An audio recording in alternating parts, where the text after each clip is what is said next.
The Assembly will hear an address by His Majesty King Eswatini III, head of the state of the Kingdom of Eswatini. I request protocol to escort His Majesty and invite him to address the Assembly.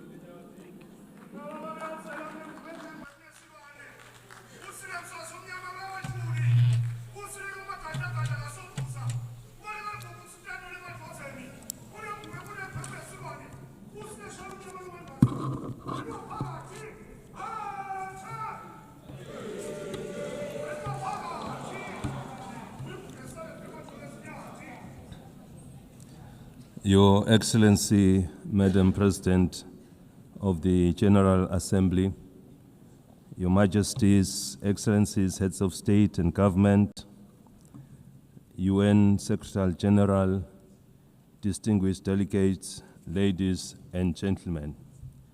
It is a great pleasure to address the 80th session of the United Nations General Assembly under the theme Better Together, 80 years and more for peace, development, and human rights.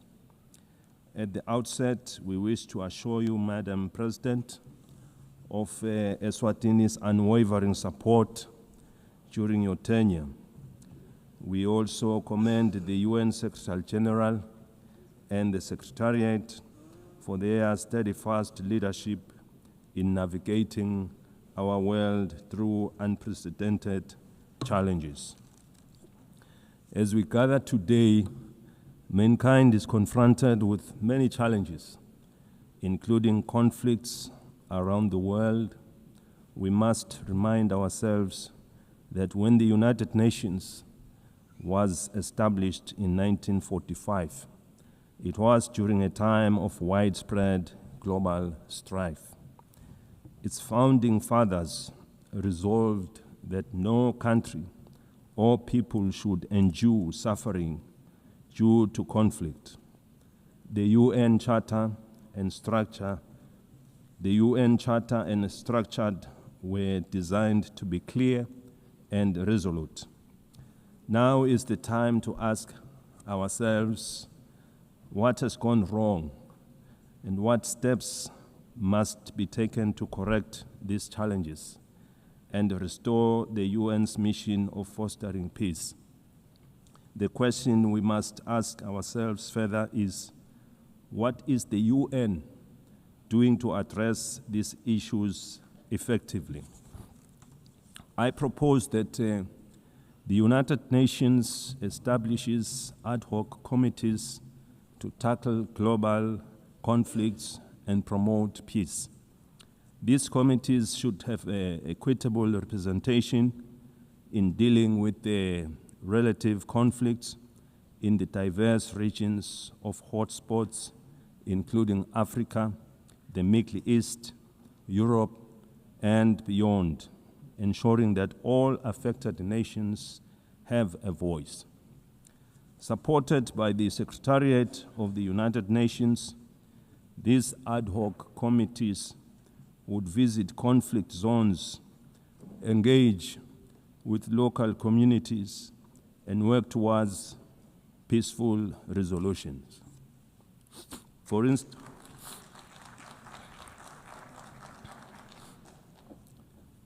instance, in Africa, the conflicts in Sudan, South Sudan, Somalia, the Sahel, and the Great Lakes need the intervention of these ad hoc committees. In the Middle East, they should facilitate dialogue with all parties involved.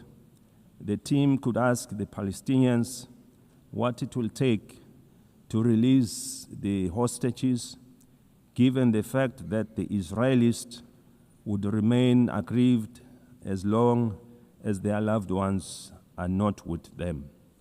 Similarly, the ad hoc committee should engage the Israelis to ascertain what it will also take for them to stop the bombardment to avoid loss of more innocent lives, widespread destruction of property, and a growing refugee crisis. By engaging directly with the affected communities, these communities could help broker solutions that address the concerns of all sides to reduce tensions, suffering, and foster stability. In the conflict between Russia and Ukraine, these ad hoc committees could mediate discussions to identify pathways to peace. Their role would be to engage in meaningful dialogue and report back to the United Nations with actionable recommendations on what it would take to end the war. In Eswatini, we encourage that yield positive outcomes proving that dialogue is the cornerstone in nation building. We thank those countries already making means in finding solutions.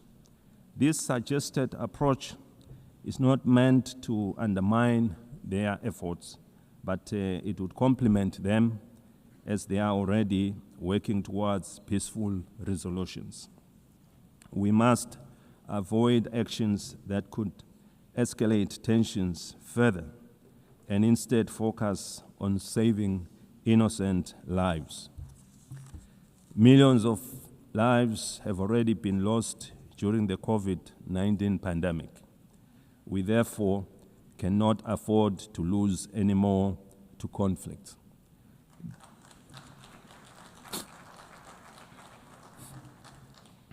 The UN must now focus on supporting the building of economies of the world to address issues of poverty and the global financial crisis which we experienced after the COVID-19 pandemic. By investing in these areas, we can create conditions for lasting peace. We therefore need one another in building and supporting our development initiatives in our respective countries. The time for action is now. The UN was established in pursuit of international law and peace, and its mandate dates back decades. In 2025 and onwards, we must renew our commitment to this mission by forming these ad hoc committees and making informed, inclusive decisions. We can work towards a world where peace prevails and no nation or people suffer needlessly. We have been calling for the restructuring of the United Nations as a body representing all member states. It must lead with decisions that are inclusive and widely respected, as no one will question the process taken. These reforms should be fully representative of all countries through the regions of the world in the Security Council to create an all-inclusive structure. Without such reform, the legitimacy and effectiveness of this body will remain incomplete. We have been encouraged to witness UN high-level meetings prior to the General Assembly being held to address various issues. These include the Seville and Awaza declarations on financing for development and socio-economic challenges faced by landlocked countries. We are aware that for any growth to take place, nations must have enough resources to achieve sustainable development goals. As we convene to advance international cooperation and to uphold human rights and fundamental freedoms for all, we are reminded that our work is both urgent and indispensable. The theme Better Together underscores the imperative of delivering on the United Nations Sustainable Development Goals and reinvigorating global cooperation. Eswatini continues to believe that working together remains our most powerful tool for addressing global challenges that transcend borders. The world stands at a critical juncture in pursuit of Agenda 2030. With only 5 years remaining, we must face the reality that progress on the SDG is far off track. This is a sobering reminder that our collective efforts must be redoubled and that international solidarity, cooperation, and shared responsibility are more urgent than ever before. Through my national call to all Eswatini, to all Emaswati of Ngwe, for a greater sense of agency in the pursuit of sustainable development, the Kingdom has made important strides in advancing Agenda 2030, particularly in the areas of the economy, in various sectors, health, education, and gender equality, to mention a few. Furthermore, the country's literacy rates have improved, reflecting our investments in education, while the nation continues to be empowered through targeted programs that strengthen their role in our society and economy. These achievements demonstrate what is possible when determination and partnership come together. While we have witnessed the GDP growth of our economy, we remain with a number of challenges to address, and we count on the UN for support to become one of the advanced economies of the world. We have implemented initiatives to grow our economy and attract new investments by opening trade opportunities with other countries that give access to regional and international markets. Your Excellencies, the global economy remains fragile. Persistent inflation resulting in rising food and energy prices, as well as tightening financial conditions, have eroded fiscal space for many developing nations. Across sub-Saharan Africa, countries spend on average 12% of government revenues on debt servicing, diverting resources urgently needed for social cohesion programs. Eswatini also advocates for trade facilitation and economic diversification, simplifying customs procedures, reducing regulatory barriers, and enabling greater participation in regional and global value chains.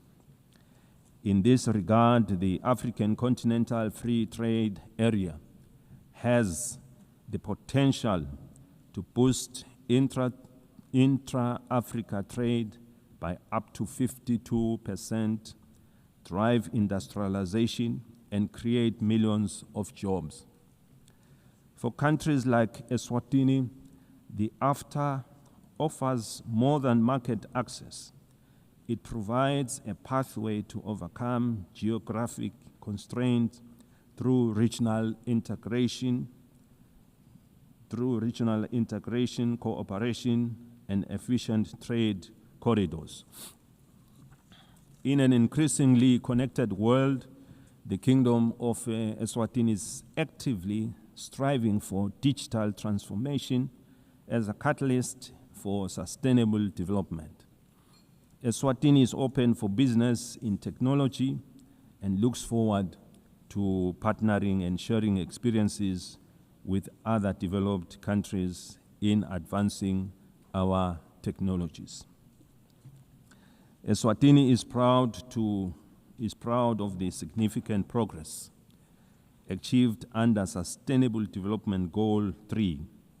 We welcome the progress made in the ratification of the Pandemic Treaty. This landmark agreement is essential for strengthening preparedness and resilience against future health emergencies, fostering effective and equitable cooperation. We remain deeply concerned about the decline in bilateral and multilateral support for global health priorities. Weakening our joint efforts threatens to erode decades of progress in this sector, as health is a global security. The Kingdom of Eswatini recognizes that the increasing frequencies and intensity of natural disasters, emergencies, and protracted crises highlight the urgent need for integrated responses that bridge humanitarian relief, long-term development, and peace building. We urgently need to strengthen disaster preparedness, build resilient communities, and integrate emergency responses with sustainable development. Eswatini, like other countries in the region, has many young and marginalized groups who face unemployment and inequality in various sectors. Ensuring empowerment, capacity building, and employment is our priority, and with the support of the UN programs, we are taking deliberate steps to provide a more enabling environment to guarantee their future. We equally recognize the rights and potential of persons with disabilities who continue to face disproportionate barriers to education, employment, and social participation so that they can fully contribute to and benefit from national development.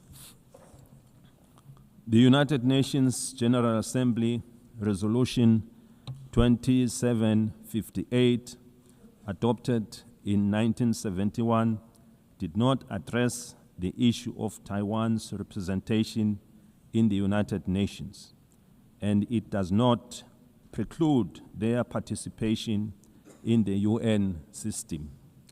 The United Nations must seek suitable ways of including Taiwan so that she can better contribute to realizing the UN Sustainable Development Goals.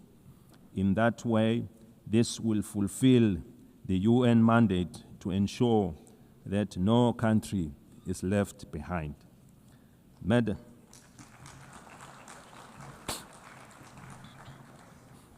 Madam President, in conclusion, we are entrusted with the hopes of our people and the future of our children. Let us not leave this assembly without reaffirming our commitment to justice, peace, and sustainable progress for all. The Kingdom of Eswatini stands ready to play its part. The international community must remain united in addressing shared global challenges, from hunger and malnutrition to climate change, under the guiding spirit of better together. I thank you. May Almighty God bless us all.